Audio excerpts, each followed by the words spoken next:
The fox that has been visiting your yard chose it. Not stumbled upon it. Not settled for it because something better was unavailable. Chose it with the particular deliberateness of a highly intelligent animal that has surveyed the available options in its territory, evaluated each one against a set of criteria that are more sophisticated than most people have ever thought about, and arrived at your yard specifically as the result of a considered decision. You may have thought the fox was just passing through. You may have assumed that your yard was convenient, accessible, a waypoint in the night's foraging circuit rather than a destination. You may have believed that the fox's presence in your space was essentially random, an animal finding itself in your yard the way water finds itself in a low place without intention or evaluation or choice. But that is not what happened. What happened is that a very intelligent, very perceptive, very particular animal conducted an assessment of your yard and concluded that it meets specific criteria that most yards do not meet. That your yard has qualities, specific, identifiable, meaningful qualities, that made it worth choosing over the alternatives that were also available. She chose your yard, and the reasons she chose it are more interesting, more personal, and more revealing than you have been told. Tonight we are going to find out exactly what she was looking for and exactly what she found in yours. Welcome back to Hidden Backyard Wildlife, the channel where we sit with the small wild lives that share our yards and try to understand what they understand about the world. If you are new here, make sure you subscribe before this video is over, because what you are about to learn is going to permanently change the way you feel when you look out your window and find the fox in your yard, because you will finally understand that her presence there is not an accident. It is a choice, and it tells you something specific about your yard and about you. Today we are walking through 8 things foxes do when they choose a yard and what each of those things reveals about what foxes are actually looking for, what the criteria are, what passed the assessment, and why the yard that the fox chose, your yard, has specific qualities that made it worth the choosing. Stay with me from beginning to end because criteria number 6 is the one that most people would never think to consider, and the one that reveals the most about the relationship between foxes and the humans who share their neighborhoods. And the final one, number 8, is the one I think will stay with you the longest, especially the next time you watch the fox cross your yard and find yourself wondering whether she knows you are watching. She knows, she has always known. The first thing to understand about a fox choosing a yard is that the choice is never made in isolation. It is made in context, the context of a complete survey of all available options within the fox's territory.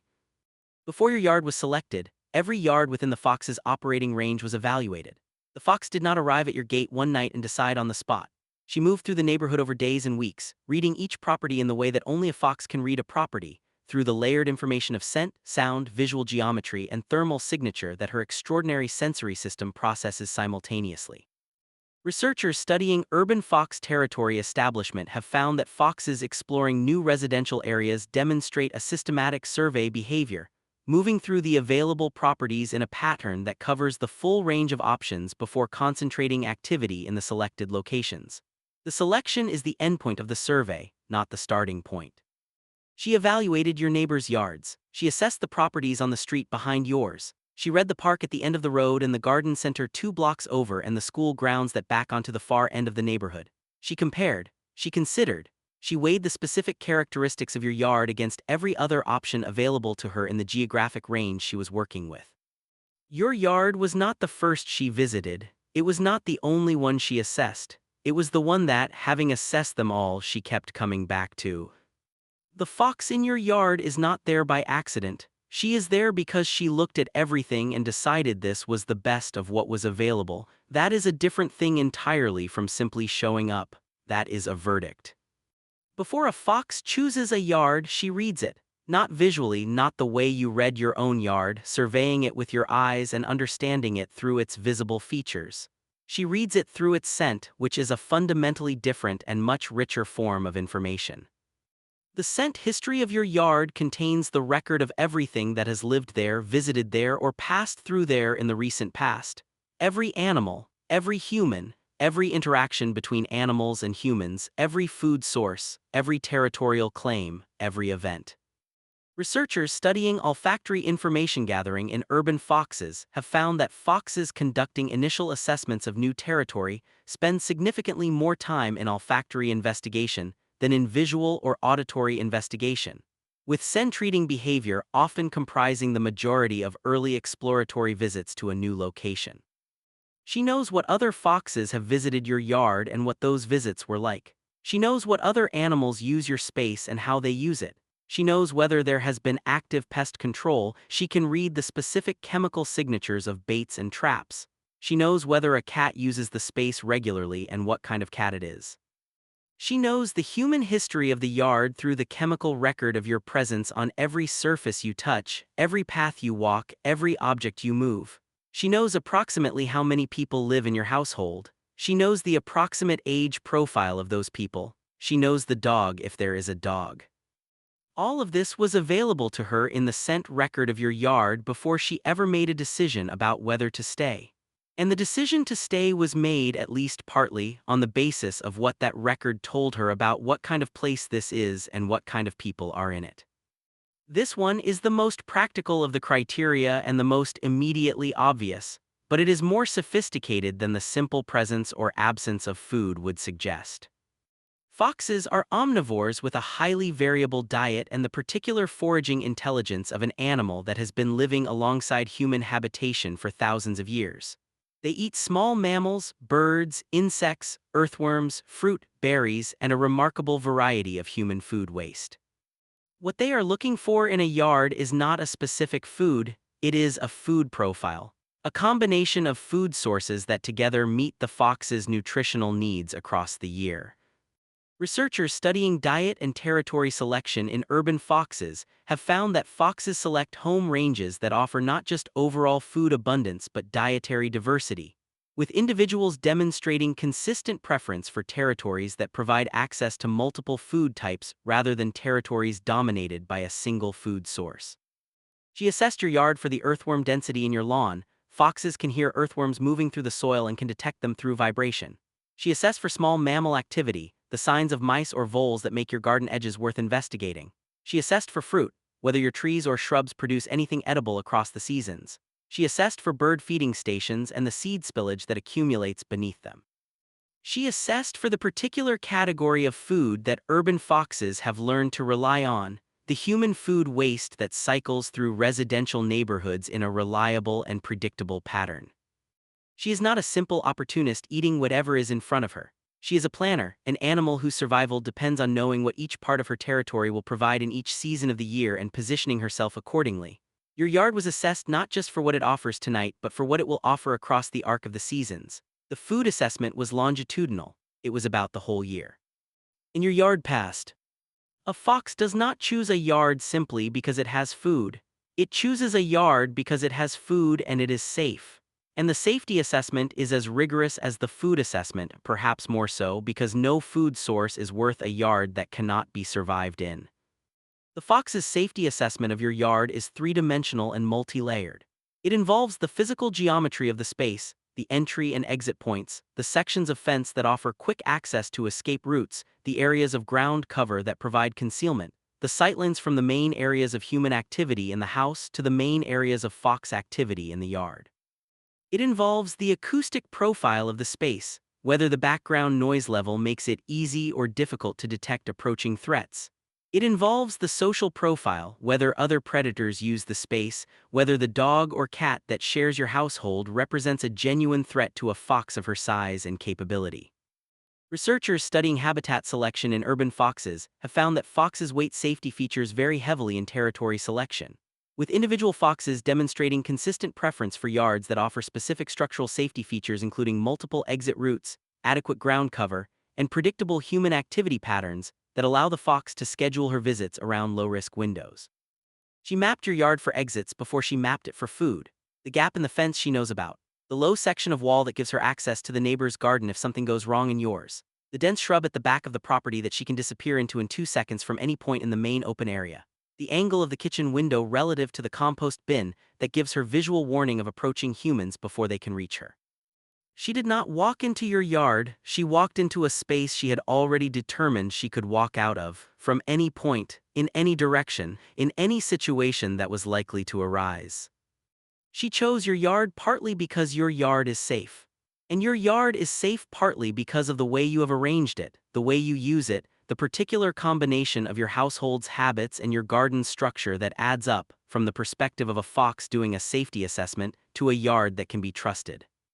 This is the criterion that most people find the most surprising when they first understand it, because it is not about the yard, it is about you. The fox that chose your yard did not just choose the physical space, she chose the people in it.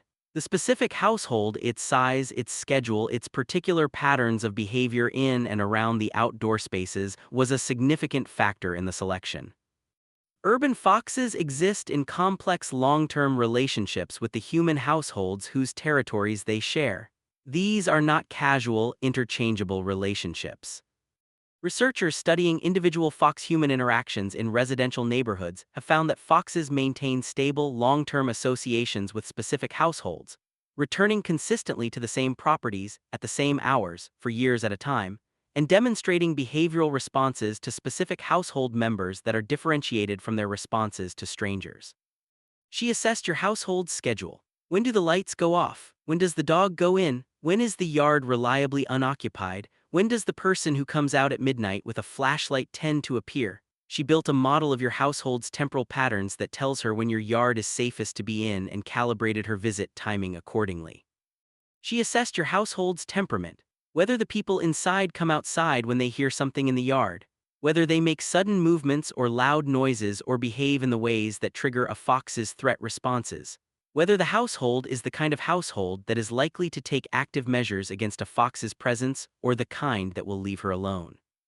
And she assessed something more specific than any of this, something that the scent record of your yard told her about the people inside, their stress levels, their general patterns of outdoor behavior, the particular quality of their relationship with the outdoor space, whether they are people who use the garden urgently and instrumentally or people who move through it in the quieter, more attentive way of people who pay attention to what is in it. She chose a household as much as she chose a yard. And the household she chose was yours. This is the one that most people would never think to consider, and the one that reveals the most about the relationship between foxes and the humans who share their neighborhoods. Among all the properties she surveyed, among all the households she assessed, one of the most powerful selection criteria was not what your yard has but what it does not have, not what you do but what you do not do. You do not chase, you do not frighten, you do not make the particular rapid, unpredictable movements that trigger a fox's threat responses. You do not put out traps or poison or deterrents. You do not react to her presence with the hostility that would make your yard a place she could not relax in. Researchers studying fox habituation to human presence in residential neighborhoods have found that the single strongest predictor of fox site fidelity, of whether a fox returns to a specific location consistently over time, is not food availability or structural safety features, but the behavioral profile of the humans associated with that location. Foxes are exquisitely sensitive to human threat behavior and exquisitely attuned to its absence. She detected your non-threat status early, possibly on the first visit. From the scent record of your yard alone, the absence of the stress hormones associated with hostile human-wildlife interactions, the absence of the chemical signatures of active pest management, the absence of the particular olfactory profile of a household that has been trying to remove wildlife from its space. And she confirmed it across subsequent visits. Each time you did not come outside with a flashlight, each time you did not try to shoo her, each time you went to the window, looked at her, and went back to your evening, she registered that response and added it to the file she was building on your household. You are not a threat. She knows this. She knew it before she made her final decision to stay, and it is one of the reasons she stays. The fox in your yard is not there despite the fact that you live there. She is there partly because of how you live there, because you are the kind of person whose presence in a space does not make the space unsafe. That is the criterion you did not know you were being evaluated on, and you passed it. A fox that is not just visiting but choosing, selecting a yard as a core part of her territory rather than a peripheral foraging site, is looking for specific structural features that serve specific purposes across the life of a fox. The most significant of these is denning potential. Foxes in residential areas den regularly, for birth and rearing of cubs, for shelter in extreme weather, for the particular security of a closed space during the day's light hours. The availability of suitable denning structure is a primary factor in yard selection for resident foxes as opposed to transient ones. Researchers studying den site selection in urban foxes have found that foxes strongly prefer den sites that offer specific structural features: underground access, minimal human traffic within the immediate vicinity of the entrance, stable ground structure that will not collapse or flood, and proximity to food resources without being directly adjacent to the main human activity zones of the property. She looked at the gap under your shed. She assessed the density of the root mat under the old tree at the garden's edge. She read the soil conditions near the boundary wall. She evaluated whether the space beneath your compost bins is structurally sufficient and adequately sheltered. She considered the drainage conditions, whether the potential den sites in your yard are positioned to remain dry through wet weather. But it goes beyond denning. She also looked at the general structural complexity of the yard: the presence of dense vegetation that provides movement cover, the availability of elevated positions that provide visual advantage, the particular combination of open and covered space that allows a fox to move through the yard without being constantly visible and without being constantly blind. Your yard in this structural assessment offered something that the open, uniformly mown, structurally simple yards that many properties offer did not. Some quality of complexity, shelter, or potential that made it worth inhabiting rather than simply passing through. She saw something in the structure of your yard that you may have never noticed yourself. Something that made it a place a fox could actually live in rather than just a place a fox could visit. I have saved this one for last, because it is the one I think will stay with you the longest. Among all the things a fox evaluates when she chooses a yard: the food profile, the safety geometry, the scent history, the household temperament, the structural features, there is one thing that researchers have documented in long-term studies of urban fox behavior that does not fit neatly into any of the practical categories. Some foxes in some yards with some households develop what can only be described as a preference that goes beyond any practical explanation. They come when the food has been reduced. They come when the yard has been made less structurally attractive by garden renovation or landscaping changes. They come in conditions that make the practical case for their presence weaker, not stronger. They come back when they could go somewhere else and find equivalent or better resources without the variables that make this particular yard more complicated. Researchers studying long-term site fidelity in urban foxes have documented individual animals maintaining attachments to specific residential locations across multiple seasons and even across significant changes in the resource profile of those locations, with attachment persisting in some cases even after the practical criteria that initially drove selection have been substantially reduced. What remains when the practical explanations have been reduced is something that the scientific literature approaches cautiously, but that observation increasingly suggests is real: a form of preference that is not purely instrumental, a specific relationship between a specific animal and a specific place, and sometimes between a specific animal and the specific people in it, that has qualities that the word familiar does not quite capture but comes closest to. She came to your yard because of the food and the safety and the structure and the non-threatening household and all the practical criteria that the research documents. She keeps coming back partly for those reasons and partly for something that is harder to name but that you may have felt from your side of the window. The particular way she looks at you when she knows you are watching, not the alert, threat-assessing look of an animal encountering a potential danger. Something more settled: the look of an animal that recognizes the person at the window and has a file on them that says, this is the yard with this person in it. She knows you are watching. She has known since the first visit. She made a calculation about the quality of your watching, whether it is threatening or benign, whether it chases or simply sees, and she concluded that your watching is the kind she can be watched by. And so she lets you. Every night she comes to your yard, she lets you watch her. In the particular way that wild things allow the watching of people they have decided are safe, not as a gift exactly, not as a deliberate performance, but as a consequence of the judgment she made about you when she was making all the other judgments. She chose your yard for 7 reasons: the food and the safety and the structure and the scent history and the schedule and the household temperament and the absence of threat. And for something else. Something she was not looking for and found anyway.